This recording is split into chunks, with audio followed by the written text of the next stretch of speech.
Une frange littorale de Berck à Camier, la 4e circonscription et ses 164 communes est aussi rurale. C'est au cœur de cette ruralité que nous avons rencontré à Radingan Daniel Fasquelle. Le député sortant Les Républicains brigue un 3e mandat et veut jusqu'au bout mobiliser son électorat. On est quand même, c'est fou, sur les 10 candidats, on est minoritaire à habiter dans la circonscription. Depuis 2012, 28 propositions de loi parmi les députés les plus actifs de l'Assemblée nationale. Daniel Fasquelle voit dans cette 3e candidature l'aboutissement possible de tous ses projets. Il y a largement de quoi faire encore pour un mandat et je tiens absolument justement à aller au bout de la démarche, au bout de mes dossiers, continuer à développer, à dynamiser ce territoire. Et je pense qu'à Paris, il faut aussi des députés qui disent non à l'augmentation de la CSG, mais qui par contre encouragent certaines réformes nécessaires pour libérer le travail et les entreprises, des députés qui soient vigilants sur la question de la ruralité, sur la question de la chasse, sur la question des marins-pêcheurs. Face à Daniel Fasquelle, le candidat de La République En Marche, Thibaut Guilhuy, lillois, originaire d'Étaples, et sa suppléante, Tiffaine Ozière, fille de Brigitte Macron, très sollicitée par la presse étrangère. Le Stiobus s'est posé à Rang-du-Fliers entre interrogations d'ordre national.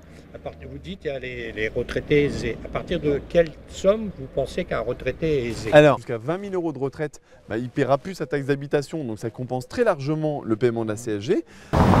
Et programme de la circonscription Révolution numérique, mobilité et autres. Nous avons un territoire avec le littoral, les terres agricoles les plus productives de France et quand même déjà un certain nombre d'industries ou d'entrepreneurs. On a le tourisme aussi, donc on a énormément d'atouts. Donc la première chose, c'est moi je vais me concentrer, ce que j'ai fait pendant 20 ans au niveau de mon groupe d'entreprises, maintenant je vais accompagner le territoire et les gens sur le territoire à faire en sorte qu'on attire des entreprises, qu'on développe les entreprises qui sont existantes et surtout qu'il y ait de l'emploi derrière. Je suis un peu perdue. D'accord. Je suis indécise. Vous êtes séduite par Macron ou... Non, pas du tout. Non, d'accord. C'est un peu à la fois compliqué et simple pour nous. Hein. On est les seuls candidats de l'opposition à Macron, quoi, de la véritable opposition. Benoît Dolle, candidat indépendant, soutenu par le Front National. Principal adversaire pour ce candidat berquois, l'abstention. Le Front National est arrivé en tête au premier tour des présidentielles dans cette circonscription.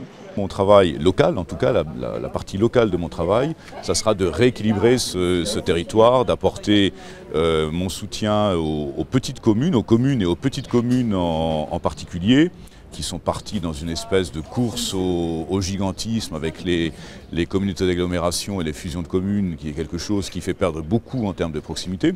Voilà, donc vraiment un travail de rééquilibrage de ce territoire, de protection des gens qui y vivent. 89 000 électeurs, portés ou pas par le vent du parti présidentiel. Réponse dimanche. Dans cette 4e circonscription, 7 autres candidats sont en lice pour le premier tour.